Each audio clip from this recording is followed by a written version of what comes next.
ಎಲ್ಲರಿಗೂ ನಮಸ್ಕಾರ. ವಿಷ್ಣು ಸಹಸ್ರನಾಮ ಎಲ್ಲರೂ ಹೇಳಿದಂತೆ ಸ್ತೋತ್ರ ರಾಜ.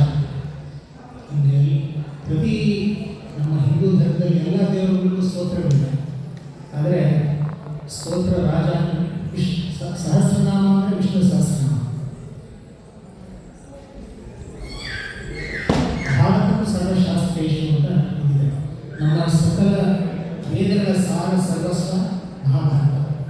ಸೊ ವೇದಗಳನ್ನೆಲ್ಲ ಒಂದು ಕಡೆ ಮಹಾಭಾರತ ಮಹಾಭಾರತನೇ ಹೆಚ್ಚು ಭಾಗ ತೂಕ ಇದೆ.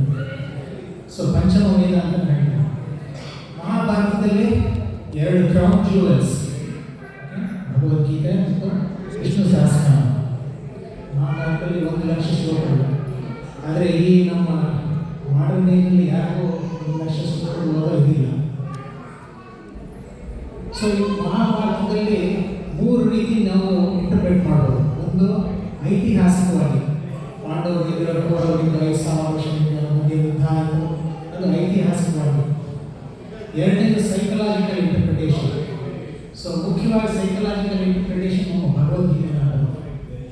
ಮೂರನೇದಾಗಿ ಆಧ್ಯಾತ್ಮಿಕ ಇಂಟರ್ಪ್ರಿಟೇಷನ್ ಇರೋದ್ರೆ ಅದು ವಿಷ್ಣು ಸಹಸ್ರನಾಮ.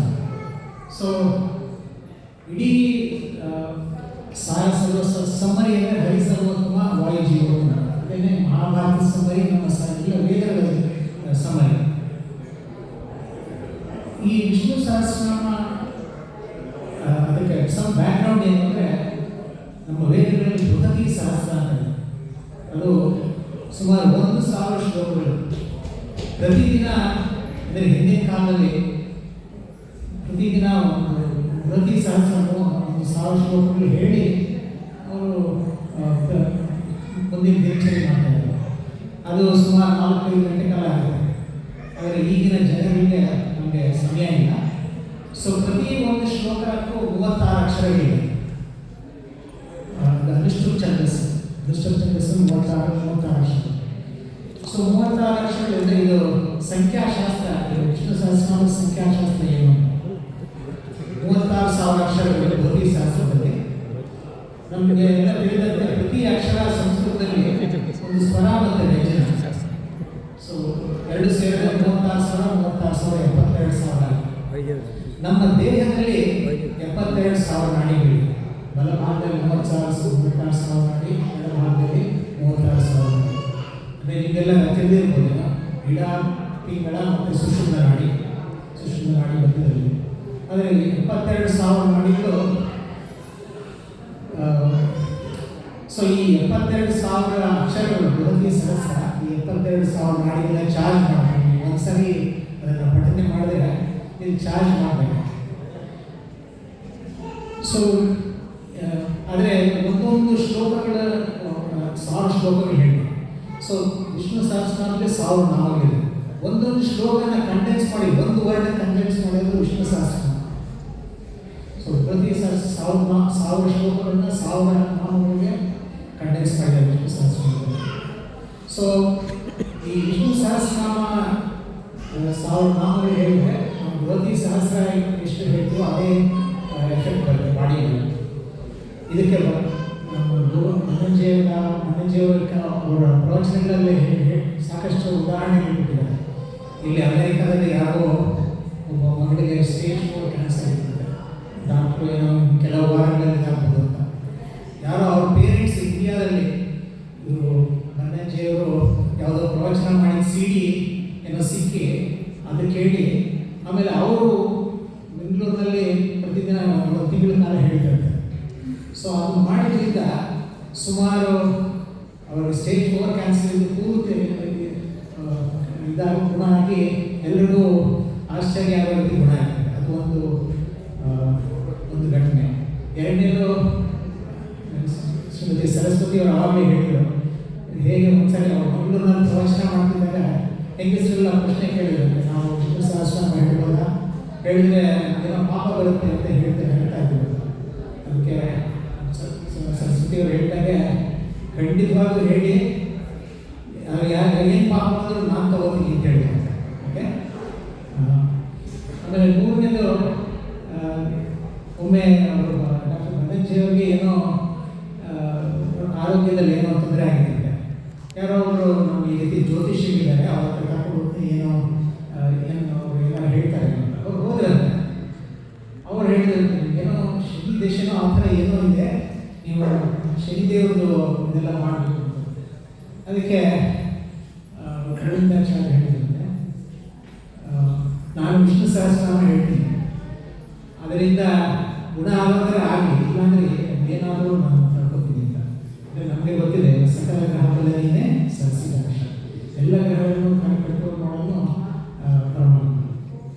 ಸೊ ಈ ರೀತಿ ಹಲವಾರು ಘಟನೆಗಳು ಅವರಲ್ಲಿ ಬನ್ನಂಜಿಯವರು ಸಾಕಷ್ಟು ಘಟನೆಗಳು ಮಾಡಿದ್ದಾರೆ. ಅವರು ಒಂದು ಪುಸ್ತಕ ಮಾಡಿದ್ದಾರೆ, ವಿಷ್ಣು ಸಹಸ್ರನಾಮ ಪುಸ್ತಕ ಮಾಡಿದ್ದಾರೆ.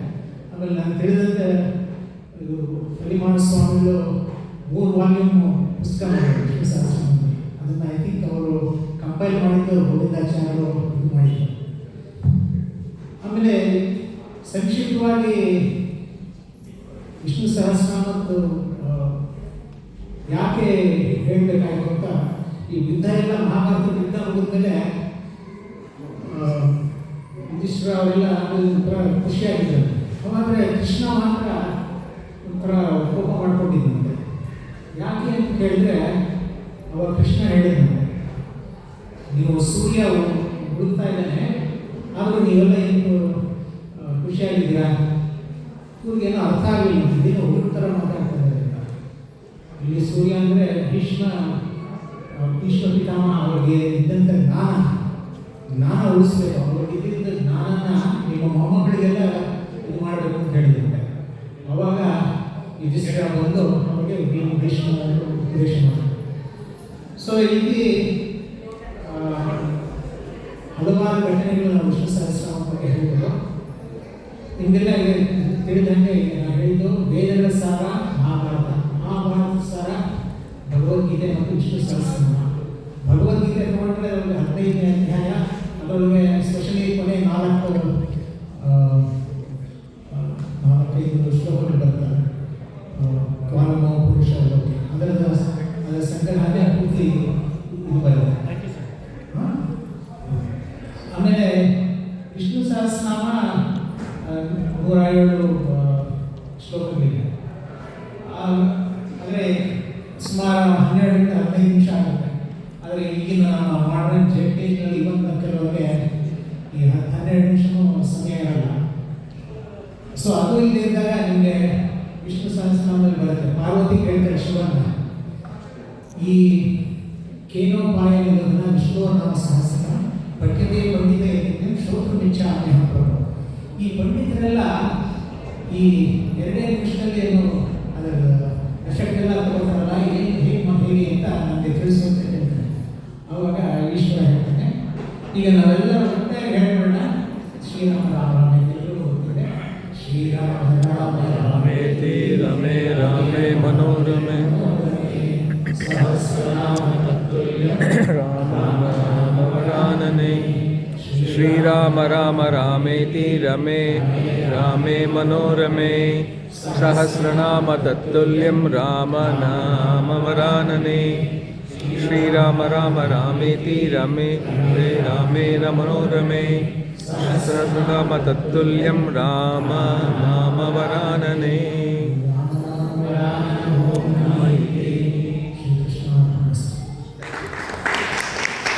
ಮಾತಾಡ್ತಾ ಇದ್ರೆ ಯೋಗ ಪಟು ಅನ್ನೋದ್ರಲ್ಲಿ 2 ಮಾತಿಲ್ಲ. ಯಾಕೆಂದ್ರೆ ಇಡ ಅಂತಿದ್ರು, ಪಿಂಗಳ ಅಂತಿದ್ರು, ಸುಷುಮ್ನ ನಾಡಿ ಅಂತ ಹೇಳ್ತಿದ್ರು.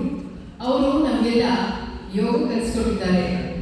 ಪ್ರತಿ ವರ್ಷ ನಾವು ವಾಸಿಷ್ಠ ವಿಜ್ಞಾನ ವಿಜಯಂತಿ ಅಂತ ಒಂದು ಕಾರ್ಯಕ್ರಮ, ಒಂದು ಜ್ಞಾನ ಸತ್ರ ಮಾಡ್ತೀವಿ. ಎಲ್ಲರಿಗೂ ಯೋಗ